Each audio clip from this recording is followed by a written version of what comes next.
जिनके हाथों में हुक्मरानी हो, अगर वो सवाल से डर जाएं, तो समझ लीजिए साहब सिंहासन नहीं सच से खौफ खा रहे हैं। संसद के मॉनसून सत्र में इस वक्त सबसे गर्म मुद्दा है और वो मुद्दा है 20 जुलाई को जंतर मंतर पर हुई पुलिस कार्यवाही का। एक तरफ विपक्ष का आरोप है कि गृह मंत्रालय जवाबदेही से बच रहा है और दूसरी तरफ सरकार का कहना है कि विपक्ष बिना सबूत गंभीर इल्जाम लगा रहा है। अब जाकर अमित शाह संसद में बोलने तो आ रहे हैं, लेकिन एक दूसरे बिल पर, पैलेट गन के जवाब पर नहीं। और इंडिया गठबंधन का एक ही सवाल बार बार गूंज रहा है कि प्रधानमंत्री मोदी और अमित शाह खुद सदन में आकर बताएं कि 20 जुलाई को जंतर मंतर पर छात्रों के ऊपर पैलेट गन चलाने का आदेश किसने दिया। दोस्तों, ये कोई मामूली आरोप नहीं है। ये सवाल अब सिर्फ राहुल गांधी बनाम अमित शाह नहीं रहा, ये सवाल पूरे गृह मंत्रालय की साख का है। होम गन चलाने का, कील वाली लाठी चलाने का ऑर्डर आया था और पूरे देश ने देखा कि हमारे स्टूडेंट्स को मारा गया, पैलेट गन से अंधा किया गया। हमारी पहली डिमांड थी कि होम मिनिस्टर आए और देश को क्लियरली बता दे, या उन्होंने ऑर्डर दिया और वो कल्पेबल है और उन्होंने हमारे बच्चों पर गोली चलाई, युवाओं पर गोली चलाई, या उनको मालूम ही नहीं था और किसी और ने ऑर्डर दे दिया और फिर वो इनकॉम्पिटेंट है। और हमारा कहना था कि इस पर उनको स्टेटमेंट देनी चाहिए और हम उनका इस्तीफा मांग रहे हैं। तो विपक्ष का कहना है। तो चलिए समझते हैं कि कैसे 12 साल में पहली बार राहुल गांधी ने गुजराती खेमे को ऐसा घेरा है कि मोदी शाह की पूरी टीम बगले झांक रही है। नमस्कार दोस्तों, मैं हूं आपके साथ सुमन शुक्ला और आप देख रहे हैं 7 टीवी भारत। दोस्तों, ये विवाद खड़ा हुआ है नीट पेपर लीक को लेकर हो रहे छात्र आंदोलन से। 20 जुलाई को जंतर मंतर से संसद की तरफ बढ़ रहे हजारों छात्रों पर पुलिस फोर्स और रैपिड एक्शन फोर्स ने कार्रवाई की। और ये सिर्फ इल्जाम नहीं है कि सब कुछ सिस्टम में रिकॉर्ड हो चुका है। संसद मार्ग थाने की जनरल डायरी एंट्री में दर्ज है कि आरएएफ के जवान ने पैलेट गन से 7 राउंड फायर किए। रिपोर्ट्स के मुताबिक एक डीसीपी रैंक के अधिकारी ने लिखित में पैलेट गन के इस्तेमाल की अनुमति दी थी। कम से कम 5 लोग पैलेट गन से घायल हुए हैं, 3 को अस्पताल में भर्ती कराना पड़ा और इनमें दिल्ली यूनिवर्सिटी का एक 19 साल का छात्र भी शामिल है, जिसकी आंख की रोशनी जाने की आशंका जताई गई थी। मामला इतना गंभीर हो गया कि सुप्रीम कोर्ट को दखल देना पड़ा और दिल्ली सरकार को घायल प्रदर्शनकारियों का इलाज सुनिश्चित करने का निर्देश देना पड़ा। यानी ये कोई कहानी नहीं है, ये कोर्ट के रिकॉर्ड हैं और पुलिस की अपनी डायरी में दर्ज सच्चाई है। और ये द वायर हिंदी और आज तक की रिपोर्ट्स में भी सामने आ चुके हैं और तमाम मीडिया सोर्सेस में भी ये डिटेल अवेलेबल है। सवाल सिर्फ इतना नहीं है कि जिम्मेदारी किसकी, सवाल इससे कहीं आगे का है। तो आप ही बताएं कि जब पुलिस का अपना रिकॉर्ड बता रहा है कि पैलेट गन चली, तो सरकार किस मुंह से कहती है कि कुछ नहीं हुआ। और यहीं पर राहुल गांधी का साफ कहना है दिल्ली पुलिस और सीआरपीएफ दोनों के ऊपर गृह मंत्रालय का कंट्रोल है। तो गृह मंत्री होने के नाते अमित शाह को जवाब देना होगा कि आदेश किसने दिया। और ये सिर्फ बयानबाजी नहीं रही, राहुल गांधी ने लोकसभा में सीधे कह दिया कि अमित शाह ने बच्चों पर पैलेट गन और गोली चलवाई। इस एक लाइन से सदन में भूचाल आ गया, सत्ता पक्ष हंगामे पर उतर आया और संसदीय कार्य मंत्री किरण रिजिजू ने इसे असंसदीय करार दे दिया। राज्यसभा में नेता प्रतिपक्ष मल्लिकार्जुन खड़गे ने भी उतनी ही सख्ती से यही सवाल दोहराया और उन्होंने दावा किया कि उन्होंने खुद संसद परिसर में अमित शाह को पुलिस अधिकारियों से बातचीत करते देखा। यानी गृह मंत्रालय को पूरी घटना की जानकारी थी। उन्होंने 25 जुलाई को अमित शाह को चिट्ठी भी लिखी और पूछा कि लाठीचार्ज का आदेश किसने दिया। जवाब तो दूर, रिसीविंग तक नहीं मिली। ऐसा राहुल गांधी का आरोप है, ये हम नहीं कह रहे, ऐसा राहुल गांधी और कांग्रेस पार्टी कह रही है। नतीजा, राहुल गांधी की 2 टूक मांग है इस समय, या तो अमित शाह छात्रों से माफी मांगे और सच बताएं, या तो वो इस्तीफा दे दें। तो दोस्तों, यहाँ पर और दिलचस्प मोड़ है जब सत्ता पक्ष ने उल्टा राहुल गांधी से ही माफी मंगवाने का दबाव बनाना शुरू किया और राहुल गांधी का जवाब आया, मैं माफी नहीं मांगूंगा। मैं क्यों माफी मांगू? उन्होंने कहा अगर मैं माफी मांग लेता तो शायद बोलने की इजाजत मिल जाती, लेकिन उनके लिए असली मुद्दा यही है कि छात्रों के खिलाफ बर्बरता हुई। यानी सरकार दबाव राहुल पर बना रही है और राहुल शाह पर दोनों तरफ से माफी की जंग छिड़ी हुई है। और साथ में राहुल गांधी के हाथ में सबूत है, सिर्फ आरोप नहीं। तो यहाँ पर एक बात साफ साफ समझ लीजिए, राहुल गांधी ने ये आरोप हवा में नहीं उछाला, प्रेस कॉन्फ्रेंस में सबूत के साथ रखा। उन्होंने 5 तस्वीरें दिखाई जिसमें एक छात्र के चेहरे पर सीधे पैलेट गन की चोट के निशान नजर आते हैं और उन्होंने दावा भी किया है कि घायल छात्रों की मेडिकल रिपोर्ट खुद देखी है और एम्स के मेडिकल सर्टिफिकेट में भी पैलेट गन के इस्तेमाल की पुष्टि हुई है। और राहुल गांधी ने एक वीडियो का भी जिक्र किया जिसमें कथित तौर पर एक पुलिस अधिकारी एक नाबालिग को थप्पड़ मारता दिख रहा है। यानी अब फोटो, मेडिकल सर्टिफिकेट और वीडियो तीनों अलग अलग तरह के सबूत एक ही दिशा में इशारा कर रहे हैं। ये सारी जानकारी मीडिया रिपोर्ट्स में दर्ज है और वहीं से कवरेज ली गई है जो 29 जुलाई को हुई थी। ये कोई गढ़ी हुई बात नहीं है, कैमरे के सामने बकायदा बयान दिया गया है। लेकिन यहाँ सबसे बड़ा मास्टर स्ट्रोक पीड़ित को खुद मीडिया के सामने लाए राहुल गांधी और इमोशनल पंच दे दिया। राहुल गांधी सिर्फ फोटो और रिपोर्ट लेकर नहीं आए, वो घायल छात्र साहिल को खुद अपने साथ 10 जनपद ले आए और सीधे कैमरे के सामने खड़ा कर दिया। साहिल दिल्ली यूनिवर्सिटी का छात्र है जो जंतर मंतर पर तिरंगा लेकर शांतिपूर्ण प्रदर्शन में शामिल हुआ था। और राहुल ने बताया कि पैलेट गन की चोट से साहिल की एक आंख की रोशनी जाने का खतरा है। साहिल की मौजूदगी में राहुल ने सरकार से 3 सीधी मांगे रखी। शिक्षा मंत्री धर्मेंद्र प्रधान को तुरंत कैबिनेट से हटाया जाए, हालांकि वो ऑलरेडी रेजिग्नेशन दे चुके हैं। और दूसरा, लाठीचार्ज के दोषियों पर कार्रवाई हो और पूरे मामले की सुप्रीम कोर्ट की निगरानी में जांच हो। ये 3 मांगे राहुल की सीधी सीधी थी और यहीं पर राहुल गांधी का सीधा तंज भी आया कि पुलिस का इनकार झूठा साबित हो चुका है, सामने चोट खड़ी है, अब भी झुठलाओगे?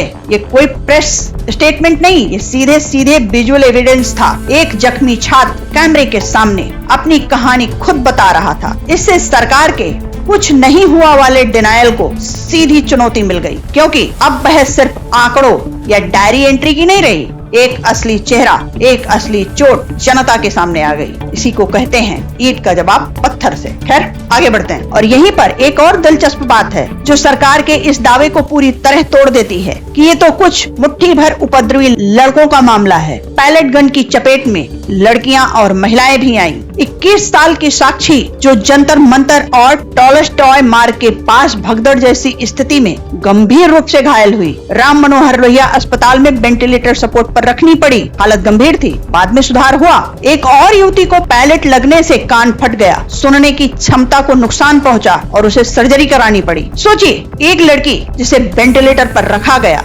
दूसरी जिसकी सुनने की ताकत छिन गई। ये कोई हल्की फुल्की धक्का मुक्की नहीं थी, ये सीधा हथियारों से किया गया हमला था जिसकी चपेट में लड़के लड़कियां हर कोई आया। और ये मामला मीडिया ट्रायल्स में अब भी मौजूद है। और यही वजह है कि राहुल गांधी का सवाल सिर्फ राजनीतिक नहीं, अब एक इंसानियत का सवाल बन चुका है कि क्या सरकार इन जख्मी बेटियों को भी सिर्फ झूठा दावा कहकर टाल देगी? दोस्तों, अगर आपकी अपनी बेटी, बहन या दोस्त उस भीड़ में होती तब भी क्या इसे मामूली बात कहते? बहरहाल, आइए अब बीजेपी के डिनायल मोड पर भी एक निगाह डालते हैं। जब गेंद अब सरकार के पाले में आ रही तो डिनायल मोड शुरू हो गया है। दिल्ली पुलिस का आधिकारिक बयान भी आया कि पैलेट गन के दावे पूरी तरह झूठे हैं। और तो और, संसदीय कार्य मंत्री किरण रिजिजू ने पलटवार किया कि नेता प्रतिपक्ष बिना सबूत इतना गंभीर आरोप नहीं लगा सकते और चुनौती दी कि या तो सबूत पेश करें या माफी मांगे। और वहीं पर मंत्री जितेंद्र सिंह का तर्क था कि फायरिंग का आदेश कोई मंत्री नहीं मजिस्ट्रेट देता है, यानी सीधा इशारा कि इसका ठीकरा साह पर मत फोड़ो, उनकी कोई गलती नहीं है। लेकिन दिक्कत ये है, यही दिल्ली पुलिस की अपनी संसद मार्ग थाने की जर्नल डायरी में दर्ज है कि डीसीपी रैंक के अधिकारी ने पैलेट गन का इस्तेमाल करने की लिखित अनुमति दी थी और रैपिड एक्शन फोर्स ने 7 राउंड फायर किए। ये खुलासा दवायर हिंदी की रिपोर्ट में आया हुआ था। यानी सरकार का गोली चली नहीं वाला बयान सरकार के अपने महकमे के रिकॉर्ड से भी टकरा रहा है। और यही वो कमजोर कड़ी है जहां बीजेपी का बचाव खुद अपने पैरों पर लड़खड़ा रहा है। मतलब मोदी और शाह दोनों तरफ से घिर चुके हैं और उनके लिए अब हर रास्ता मुश्किल नजर आ रहा है। और यही तो है असली राजनीतिक चक्रव्यूह। समझिए, चाहे मोदी शाह इल्जाम कबूल करें चाहे इनकार करें, दोनों सूरतों में परेशानी तो तय है। और अगर मान लें कि आदेश हुआ था तो गृह मंत्री पर सीधा आरोप लगेगा कि शांतिपूर्ण छात्रों पर हथियार चलवाया गया, यानी नैतिक और कानूनी दोनों तरह की जवाबदेही और इस्तीफे की मांग और तेज होगी। और दूसरा, विपक्ष को तुरंत सुप्रीम कोर्ट की निगरानी में जांच की मांग को और मजबूत आधार मिल जाएगा, जो राहुल गांधी पहले ही उठा चुके हैं। तो यहाँ पर अगर इनकार करें तो आदेश नहीं दिया, तो सवाल उठेगा कि अपने ही मंत्रालय के थाने की जर्नल डायरी में दर्ज लिखित अनुमति, एम्स का मेडिकल सर्टिफिकेट और 5 तस्वीरें, ये सब झूठे कैसे? या तो गृह मंत्रालय को अपने नीचे हो रही कार्यवाही की कोई जानकारी ही नहीं थी, तो काबिलियत पर सवाल खड़ा होता है। और अगर मान लिया जाए कि निचले अधिकारियों ने बिना बताए एक्शन लिया, तो और बड़ा सवाल आएगा कि इतने बड़े ऑपरेशन में गृह मंत्रालय को अंधेरे में कैसे रखा जा सकता है? तो भैया, मोदी हो या शाह, स्वीकार करने में सियासी नुकसान और इनकार करने में सबूतों से टकराव, यही वो वजह है कि 15 दिन तक अमित शाह संसद से नदारद रहे, क्योंकि दोनों रास्तों में जवाब देना भारी पड़ रहा था। अब जरा आप खुद सोचिए कि अगर आप अमित शाह की जगह होते तो इन दोनों में से कौन सा रास्ता चुनते? और यहीं पर राहुल गांधी ने गुजराती खेमे पर दूसरा हमला भी बोला है, और वो हमला है अयोध्या राम मंदिर की चढ़ावा चोरी पर। और ये मामला हवाई नहीं है, ये तो आप भी जानते हैं। परिसर के टॉयलेट के पास मिली भारी नकदी से भांडाफोड़ हुआ। खुद निर्माण समिति अध्यक्ष मिश्रा ने इसकी पुष्टि की, जो प्रधानमंत्री नरेंद्र मोदी के काफी करीबी माने जाते हैं। 8 गिरफ्तारियां हुई, जिनमें ट्रस्ट महासचिव चंपत राय का करीबी ड्राइवर भी शामिल है। दबाव इतना कि चंपत राय और अनिल मिश्रा दोनों को इस्तीफा देना पड़ा, और ये सब बीजेपी और आरएसएस के अपने खुद के लोग थे। और विपक्ष का यहीं पर बड़ा आरोप है कि गड़बड़ी की भनक पहले से थी,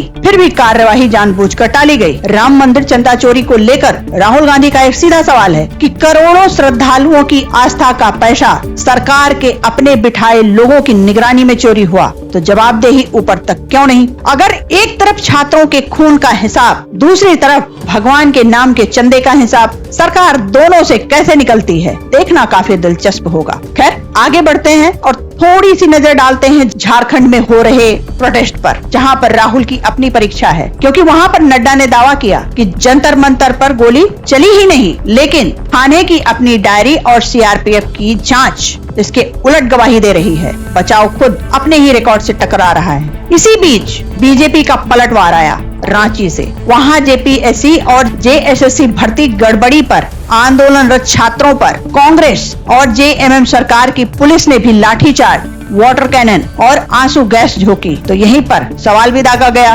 कोटा से प्रयागराज तक गरजने वाले राहुल रांची में चुप क्यों हैं? तो यहाँ पर राहुल टले नहीं, उन्होंने सीधा हेमंत सोरेन को घेरा और अपना मत रखा और कहा, ये सरकार जो कर रही है ठीक नहीं है, बल प्रयोग गलत है, बातचीत से हल निकालें। यानी लाठी बीजेपी की सरकार चलाए या अपनी सहयोगी की, राहुल का स्टैंड एक जैसा, यही उनकी सबसे बड़ी ढाल है इस समय। और यहाँ गौर करने वाली बात ये भी है कि राहुल गांधी ने पार्टी लाइन देखकर बयान नहीं बदला। दिल्ली में बीजेपी की सरकार हो या झारखंड में अपनी ही सहयोगी पार्टी की, दोनों जगह उनका स्टैंड एक जैसा रहा। छात्रों पर बल प्रयोग गलत है, चाहे लाठी कोई भी सरकार चलवाए। यही वो चीज है जो इस मुद्दे को सिर्फ मोदी शाह बनाम राहुल की सियासी लड़ाई से ऊपर उठाकर एक सैद्धांतिक सवाल बना देती है, और बीजेपी इस आरोप की हवा निकाल देती है कि राहुल का विरोध सिर्फ चुनिंदा है। याद है ना संबित पात्रा वाला बयान, सेलेक्टिव राजनीति कहा था। तो दोस्तों,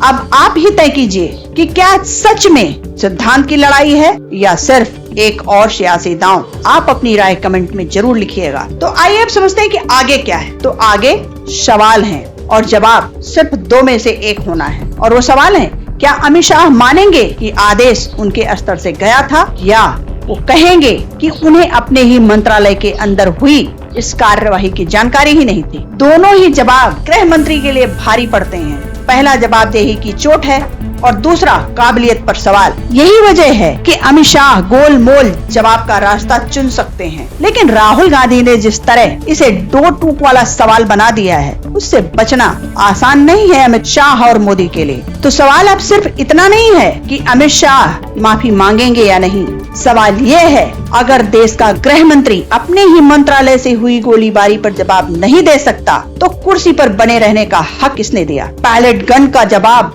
मिलेगा या टकराव और गहराएगा। फैसला अब अमित शाह के हाथ में है और अगर जवाब नहीं आया तो अगली सड़क पर उतरने की बारी छात्रों की होगी। आप इस बारे में क्या सोचते हैं? क्या अमित शाह को इस्तीफा दे देना चाहिए या कुर्सी पर बने रहना चाहिए? आपकी राय कमेंट सेक्शन के जरिए जरूर साझा कीजिए। तो आज की ये खबर यहीं तक, फिर मिलेंगे अगले ऐसे ही किसी और वीडियो में। मैं हूँ आपके साथ सुमन शुक्ला। नमस्कार, बने रहिए 7 टीवी भारत पर।